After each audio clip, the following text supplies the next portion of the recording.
Russian sleep experiment एक ऐसा experiment जिसका मकसद ये जानना था अगर कोई इंसान एक महीने तक ना सोए तो वो कितने दिन तक ज़िंदा रह सकता है और मुसलसल जागते रहने से इसकी बॉडी पर क्या इफ़ेक्ट पड़ता है। इस एक्सपेरिमेंट को करने के बाद इंसान में क्या क्या तब्दीलियां आई और इसके क्या नतीजे निकले, चलिए जानते हैं आज की वीडियो में। डॉकोपीडिया में एक बार फिर से खुशामदीद। कहानी शुरू होती है साल 1940 की, जब वर्ल्ड वॉर 2 हो चुकी थी। तो रशिया के फिजिशियन और साइंटिस्ट दोनों ने मिलकर तजुर्बा करने का ख्याल पेश किया। उनका मकसद सिर्फ ये जानना था कि नींद इंसान के लिए इतनी ज़रूरी क्यों है और अगर कोई इंसान मुसलसल जागता रहा तो क्या वो ज़िंदा रह पाएगा। इन सवालों को जानने के लिए 5 कैदियों को इस बात पर राज़ी किया अगर वो 30 दिन तक सोए बगैर रह लेंगे तो इनको आज़ाद कर दिया जाएगा। ये कैदी वर्ल्ड वॉर 2 के कैदी थे और इनके दुश्मन मुल्क से थे। इनफैक्ट ये कैदी आज़ादी का सुनकर राज़ी हो गए। इनको बंद कमरे में ले जाया गया जहां पर ऑक्सीजन का होना बिल्कुल नामुमकिन था, लिहाजा आर्टिफिशियल ऑक्सीजन का इस्तेमाल किया गया। इस ऑक्सीजन के साथ साथ एक्सपेरिमेंटल सिमुलेंट गैस का इस्तेमाल भी किया गया। ये एक इंतहाई जहरीली गैस थी जो कैदियों के नर्वस एक्टिविटी को बढ़ाने के लिए इस्तेमाल की गई। यूं भी कहा जाता है ये गैस इन्हें जागने में मदद दे रही थी।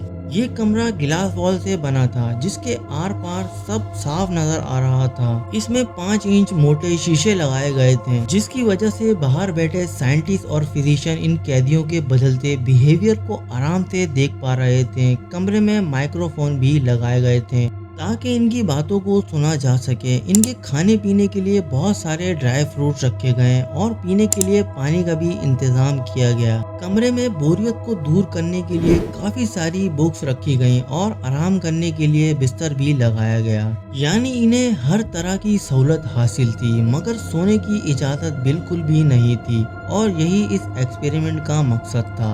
पहला दिन बिल्कुल नॉर्मल था। ये कैदी आपस में बातें कर रहे थे और अपने अपने माजी के किस्से एक दूसरे को सुना रहे थे। दूसरा दिन भी नॉर्मल इसी तरह गुजरा। तीसरे दिन इन्होंने पहले और दूसरे दिन के मुकाबले में थोड़ी कम बातें की और बाकी सारा दिन खामोश रहे। मगर 5वें दिन ये बिल्कुल खामोश हो गए थे और अकेले अकेले खुद से बातें करने लगे। ये सरगोशियों में बातें कर रहे थे। अगर कोई नॉर्मल इंसान सुन लेता तो खौफ ज़्यादा हो जाता। सारे कैदी पिछले गुजरे हालात का शिकवा कर रहे थे और जब ये खुद से बातें करने से थक जाते तो ये माइक्रोफोन के करीब होकर सरगोशी करने लगते थे। साइंटिस्ट का ख्याल था ये सब गैस का असर है। दिन ऐसे ही गुजर रहे थे कि 9वें दिन के बाद इनमें से एक कैदी हलक के बल इतनी जोर से चिल्लाया वो मुसलसल 3 घंटे तक चिल्लाता रहा और इसके वोकल कॉर्ड्स फट गए। सबसे हैरान कर देने वाली बात ये थी कि इसकी इतनी खौफनाक और गैर इंसानी आवाज़ सुनने के बावजूद बाकी 4 कैदियों ने कोई रिएक्ट नहीं किया, बल्कि इनमें से कुछ कैदी किताबें पढ़ रहे थे और सरगोशियों में बातें कर रहे थे जैसे सब कुछ नॉर्मल हो। अगले दिन एक और कैदी हलक के बल चिल्लाया तो बाकी 3 कैदियों ने पास वॉल पर बुक के पेजेस फाड़कर चिपकाना शुरू कर दिया ताकि साइंटिस्ट इनको देख ना सके और फिर कुछ देर में खामोशी छा गई। साइंटिस्ट ने जब माइक्रोफोन चेक किए तो वो काम कर रहे थे। इसके अलावा ऑक्सीजन और सिमुलेंट गैस यूज हो रही थी। इसका मतलब वो पांचों अंदर जिंदा थे। 14 दिन तक ये खामोशी बरकरार रही तो साइंटिस्ट ने सोचा अंदर जाकर देखा जाए आखिर ये लोग कर क्या रहे हैं, क्योंकि ग्लास वॉल पे पेजेस लगे थे जिसकी वजह से कुछ दिखाई नहीं दे रहा था। साइंटिस्ट ने अनाउंस किया कि हम चैम्बर का दरवाज़ा खोल रहे हैं ताकि तुम लोगों के माइक्रोफोन चेक कर सकें और दरवाजे के सामने कोई भी हो वो हट जाए या ज़मीन पर लेट जाए वरना शूट कर दिया जाएगा। हुक्म मानने की सूरत में किसी एक को आज़ाद कर दिया जाएगा। लेकिन सबसे हैरत अंगेज बात ये थी जब कैदियों ने पुरसुकून आवाज में जवाब दिया कि हमें अब आज़ादी नहीं चाहिए। ये सुनने के बाद साइंटिस्ट और मिलिट्री फोर्स के दरमियान बहस छिड़ गई जो इस रिसर्च को फंड दे रहे थे। आखिर एक दिन सोचने समझने के बाद 15वें दिन की आधी रात को दरवाज़ा डरते डरते खोल दिया। जैसे ही दरवाज़ा खोला गया चैम्बर फ्रेश हवा से भर गई और स्टिमुलेंट गैस को बंद कर दिया गया। इस गैस के बंद होते ही माइक्रोफोन से आवाज़ आना शुरू हो गई, प्लीज़ गैस को खोल दो। मिलिट्री फोर्स ने जैसे ही अंदर कदम रखा, मिलिट्री फोर्स अंदर का हाल देखकर खौफ से चिल्लाया। शायद जिंदगी में कभी ऐसा चिल्लाया हो, क्योंकि अंदर का मंजर बहुत भयानक था। 2 कैदी खून में लथपथ थे और एक के जिस्म का गोश्त जगह जगह से निकला हुआ था, जैसे इस जगह से गोश्त को नोच कर खाया गया हो। इन कैदियों में एक कैदी मर चुका था। खाने पीने का सामान वैसे का वैसे ही रखा था, जैसे शायद ही किसी ने खाया हो। इन चारों कैदियों ने इस मरे हुए कैदी की रान और सीने का गोश्त नोचा हुआ था और इन गोश्त को चैम्बर की नालियों में फेंक दिया था, जिससे नाली बंद हो गई थी और फ्लोर में पानी जमा हो रहा था। इन चारों ने खुद का भी जगह जगह से गोश्त नोचा हुआ था।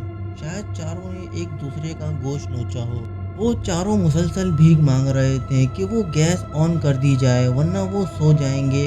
और वो सब बाहर ना निकलने के लिए मिलिट्री फोर्स से लड़ने लगे।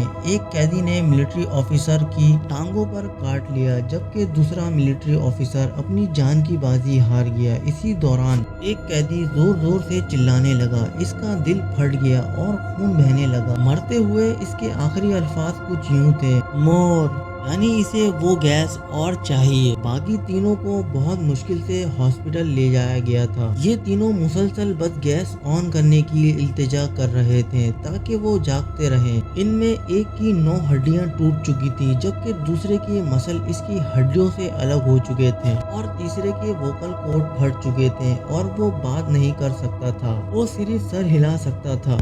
रिसर्चर्स ने जब इनसे पूछा कि तुम लोगों ने अपने साथ ये सब क्यों किया, तो इनमें से एक ने सवाल को इग्नोर करते हुए कहा, मुझे लाजमी जागते रहना है। जबकि एक कैदी तकिए पे सर रखते ही मर गया, जैसे गहरी नींद के डर से इसका दिल बंद हो गया हो और अब सिर्फ 2 कैदी जिंदा बचे थे। कमांडर ने इनकी इल्तिजा पर इनको वापस चैम्बर में रखने का हुक्म दिया। जब इन दोनों कैदियों को वापस चैम्बर में बंद कर रहे थे, तो एक रिसर्चर ने इनसे पूछा कि कौन हो तुम और वापस क्यों जाना चाहते हो। ये सुनने के बाद कैदी मुस्कुरा दिया और बोला, तुम्हें नहीं पता, इतनी आसानी से भूल गए। मैं तुम्हारे अंदर का शैतान हूँ, जो हर वक्त तुमसे आज़ाद होकर बाहर निकलने की कोशिश करता रहता हूँ। ये सुनकर रिसर्चर खौफज़दा हो गया। ये सुनने के बाद रिसर्चर्स ने इन दोनों कैदियों को गोली मार दी, क्योंकि इन दोनों ने अब ऐसे ही रहना था। इन दोनों को इस तकलीफ से आज़ाद करने के लिए शायद रिसर्चर को अपनी गलती का एहसास हो गया, लिहाजा कमांडर के साथ साथ रिसर्चर को भी गोली मार दी और एंड में खुद को भी गोली मार दी। आखिर इस कहानी की सच्चाई क्या है? 10 अगस्त 2010 को क्रीपी पास्ता नामी एक वेबसाइट पर पोस्ट किया गया था। यूजर का नाम ऑरेंज सोडा है, जबकि इस स्टोरी के ऑथर अननोन है। ये कहानी इतनी मशहूर हुई, इस पर नॉवेल्स और फिल्म भी बनाई गई। फिल्म में इसको रियलिटी बेस्ड स्टोरी बताया गया, जबकि क्रीपी पास्ता नाम के वेबसाइट पर सिर्फ ख्याली कहानी पोस्ट होती थी। अब इसका हकीकत से ताल्लुक है या नहीं, अब ये तो कंफर्म नहीं। अलबत्ता सोशल मीडिया पर इस कहानी को हकीकत मानते हैं। लेकिन आपका क्या ख्याल है? आप कमेंट सेक्शन में ज़रूर बताएं।